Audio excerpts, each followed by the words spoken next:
الحمد لله نحمده ونستعينه ونستغفره. أشهد أن لا إله إلا الله وأشهد أن محمدا عبده ورسوله، أما بعد، فإن خير الحديث كتاب الله، وخير الهدي هدي محمد صلى الله عليه وسلم، وشر الأمور محدثاتها، وكل محدثة بدعة، وكل بدعة ضلالة، وكل ضلالة في النار. أعوذ بالله من الشيطان الرجيم. بسم الله الرحمن الرحيم. يا أيها الذين آمنوا اتقوا الله حق تقاته ولا تموتن إلا وأنتم مسلمون.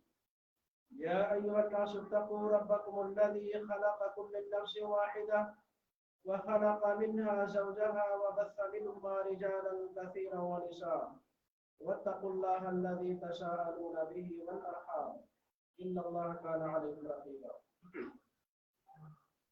يا أيها الذين آمنوا اتقوا الله وقولوا قولا سديدا يصلح لكم أعمالكم ويغفر لكم ذنوبكم، ومن يطع الله ورسوله فقد فاز فوزا عظيما. أعوذ بالله من الشيطان الرجيم. وما آتاكم الرسول فخذوه وما نهاكم عنه فانتهوا واتقوا الله إن الله شديد العقاب. سورہ حشر آیت نمبر 7.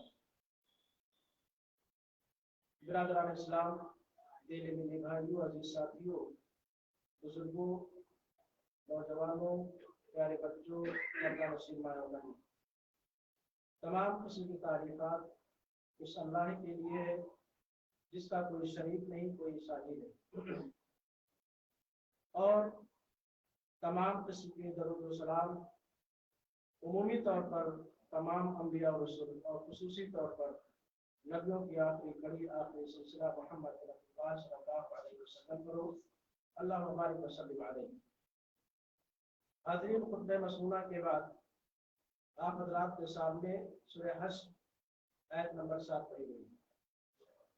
اس آیت کے تناظر میں انشاءاللہ آج کے اس خطبہ کا جو موضوع ہوگا اتباع رسول اور اس کے تقاضے. اس موضوع کے تحت چند باتیں انشاءاللہ ہم لوگ جاننے کی کوشش کریں گے. پہلی چیز، اتباع کسے کہتے ہیں. دوسرا، رسول اور نبی کا معنی کیا ہے. پھر وہ کون سے تقاضے، وہ کون سے اصول ہیں جنہیں اپنانے سے حقیقی معنوں میں ہم متبع رسول بن سکتے ہیں. اس کے ماورا، اس کے برخلاف، اس کے اگینسٹ میں اگر ہمارا اور آپ کا عمل ہے تو ہم اور آپ کتنا کیوں نہ دعویٰ کر لیں متبع نہیں بن سکتے. اللہ رب العالمین سے دعا کرتا ہوں کہ اللہ رب العالمین ہم تمام لوگوں کو صحیح معنوں میں متبع رسول بنا دے. اتباع کسے کہتے ہیں. اتباع یہ عربی زبان کا ایک کلمہ ہے جس کا مادہ یا روٹ ورڈ ہے تا، با اور عین، جس کا معنی ہوتا ہے تبع یتبع، کا معنی ہوتا ہے کسی چیز کا کسی چیز کے پیچھے پیچھے چلنا. اس میں 3 چیزیں ہوں گی. آپ کسی کے پیچھے اگر چل رہے ہیں اور کوئی آپ کے آگے چل رہا ہے تو اس کو کیا کہا جائے گا، آپ کو کیا کہا جائے گا، اور آپ کے اس چلنے کو کیا کہا جائے گا. یہ 3 چیزیں ہیں. کسی چیز کا، کسی شخص کا، کسی چیز کے یا کسی شخص کے پیچھے پیچھے چلنا، یہ اتباع کا معنی ہے. جو شخص آپ کے آگے چل رہا ہے اس کو کہیں گے متبع. زبر اور زیر کا فرق ہے دوستو. متبع. جس شخص کے پیچھے ہم اور آپ چل رہے ہیں وہ ہو گئے اور متبع. تو گویا کہ اللہ کے رسول صلی اللہ علیہ وسلم پوری کائنات کے لیے کون ہونا چاہیے، متبع ہونا چاہیے. اور ہم تمام لوگوں کو حقیقی معنوں میں متبع ہونا چاہیے، ان کے راستے پہ چلنا چاہیے. اور یہ عمل جو ہے چلنے کا، یہ اتباع، یہ آپ کا عمل، نماز پڑھنا، روزہ رکھنا، صحیح معنوں میں اچھے اچھے کام کرنا، یہ اتباع ہے، پیروی. یہ لغوی معنی. اتباع کا اصطلاحی معنی یا شرعی معنی کیا ہے. اتباع کہتے ہیں ہر وہ عمل، ہر وہ کام جو اللہ کے رسول صلی اللہ علیہ وسلم سے صحیح معنوں میں ثابت ہو، اور ان تمام کاموں کو ہم اور آپ اپنی عملی زندگی میں لائیں، اسے اتباع کہا جاتا ہے. میں نے کہا صحیح معنوں میں ثابت ہو. لفظ صحیح ضروری ہے دوستو، ورنہ اللہ کے رسول صلی اللہ علیہ وسلم کے نام پر، اتباع کے نام پہ بہت ساری چیزیں رونما ہو رہی ہیں دوستو. اس لیے لفظ صحیح ضروری ہے اتباع کے تعریف میں. ہر وہ عمل جو اللہ کے رسول صلی اللہ علیہ وسلم سے صحیح معنوں میں ثابت ہو، ہم اور آپ اپنی عملی زندگی میں اس چیز کو لائیں، اسے اتباع کہا جاتا ہے. یہ اتباع کا معنی و مفہوم ہے دوستو. ٹاپک میں رسول ہے، اس لیے رسول کا معنی بھی جاننا ضروری ہے دوستو. اگر پوچھ لیا جائے رسول اور نبی کسے کہتے ہیں، بہت سارے لوگ بیچارے نہیں جانتے، حالانکہ یہ بیسکلی چیز ہے، جاننا چاہیے ہمیں۔ اور رسول کا لغوی معنی ہے میسنجر، قاصد، دودت، ایلچی، خبر رساں، یہ رسول کا لغوی معنی ہے۔ رسول یہ سنگلر ہے، مفرد ہے، ایک ہے، اس کا پلورل یا جمع آتا ہے رسول۔ نبی، نبی کا سیم معنی ہے خبر پہنچانے والا، آپ کی بات دوسرے تک پہنچا دینے والا، آپ کے کہنے کے اعتبار سے۔ خبر رساں، ایلچی، دودت، میسنجر۔ نبی بھی یہ مفرد ہے، سنگلر ہے، جس کا پلورل یا جمع آتا ہے انبیاء، یا لغوی معنی ہوا، دونوں کا تقریباً معنی ایک ہی ہے۔ شرعی معنی، اصطلاحی معنی نبی اور رسول کا کیا ہے دوستو؟ نبی اور رسول کے معنی میں تھوڑا تھوڑا فرق ہے، لیکن ہمارے اسلاف کا یہ رویہ رہا ہے، طریقہ رہا ہے کہ نبی بول کر کے رسول بھی مراد لے سکتے ہیں، رسول بول کر کے نبی بھی مراد لے سکتے ہیں، لیکن دونوں کے معنی میں فرق ہے۔ کیا فرق ہے؟ دنیا کا کوئی بھی شخص رسول بن سکتا ہے جس کے اندر چار چیزیں پائی جائیں گی۔ صاحب نے بڑا آسان کر دیا، چار چیز تو نعوذ باللہ، اللہ کے رسول صلی اللہ علیہ وسلم کے بعد بہت سارے لوگوں نے رسالت کا کیا کیا؟ جھوٹا دعویٰ کیا، لیکن ان اشخاص، ان ملعونین کے اندر یہ چار صفت نہیں پائی جا رہی تھی، اس لیے رسول بنا میرے۔ چار چیزیں کون سی ہیں رسول بننے کے لیے؟ نمبر ایک، لوگوں کی ہدایت کے لیے آیا ہوا ہو۔ نمبر دو، اللہ رب العالمین کی جانب سے اس پر وحی کی جاتی ہو۔ نمبر تین، اس پر اللہ رب العالمین کی جانب سے کوئی آسمانی کتاب نازل کی گئی۔ نمبر چار، اسے کمپلیٹ مستقل شریعت دی گئی ہو۔ یہ چار چیزیں جس شخص کے اندر پائی جائیں گی، بلا شک وہ رسول ہوگا۔ آئیے دیکھتے ہیں نبی کسے کہتے ہیں۔ رسول کے اندر جو چار چیزیں پائی جاتی ہیں، ان چاروں میں سے نبی کے اندر دو چیزیں پائی جائیں گی، دو نہیں پائی جائیں گی۔ نبی ہونے کے لیے کیا ضروری ہے؟ کہ وہ لوگوں کی ہدایت کے لیے آیا ہوا ہو، لوگوں کے لیے ہدایت کی باتیں کہتا ہوگا، رہنمائی کرتا ہوگا۔ اور دوسری چیز، اسے مستقل شریعت نہیں دی گئی ہوگی، بلکہ وہ اپنے زمانے کے ہم عصر یا اپنے سے پہلے کے کسی رسول کا فالوور اور متبع ہوگا۔ جیسے مثال کے طور پہ موسیٰ علیہ السلام کے زمانے میں کس کا پایا جانا دوستو؟ کس کا؟ ہارون علیہ السلام کا پایا جانا۔ موسیٰ علیہ السلام رسول تھے، ہارون علیہ السلام نبی تھے، موسیٰ علیہ السلام کے متبع تھے، پیروکار تھے، فالوور تھے۔ بات واضح ہو گئی ہوگی سر۔ تو یہ نبی اور رسول میں فرق ہے دوستو۔ گویا کہ ہر رسول نبی ہو سکتا ہے، لیکن ہر نبی رسول نہیں ہو سکتا۔ یہ نبی اور رسول میں فرق۔ آئیے دیکھتے ہیں کہ کون سے اصول ہیں، کون سے تقاضے ہیں جن کو اپنانے سے ہم صحیح معنوں میں متبع رسول بن سکتے ہیں۔ دنیا کے اندر جتنے بھی مسلمان پائے جاتے ہیں، جس بھی گریڈ کے ہوں، جس بھی کیٹیگری کے ہوں، جس بھی درجے کے ہوں، خیر ان کا اسلام سے کچھ بھی ناتا نہ ہو، لیکن وہ بھی اپنے آپ کو متبع کہتے ہیں۔ کوئی یہ کہنے والا آپ کو نہیں ملے گا کہ میں اللہ کے رسول صلی اللہ علیہ وسلم کا متبع نہیں ہوں، پیروکار نہیں۔ گیا سے گیا مسلمان جس کا اسلام سے کوئی ناتا بھی نہیں ہے، وہ بھی کہے گا میں متبع ہوں۔ لیکن کیا ہمارا اور آپ کا زبانی دعویٰ ہمارے لیے کافی ہوگا؟ ہم حقیقی معنوں میں متبع رسول ہو سکتے ہیں؟ بلا شک نہیں۔ اگر کچھ ایسے اصول ہیں، وہ اصول اگر ہمارے اندر پائے جاتے ہیں، ہم اپناتے ہیں،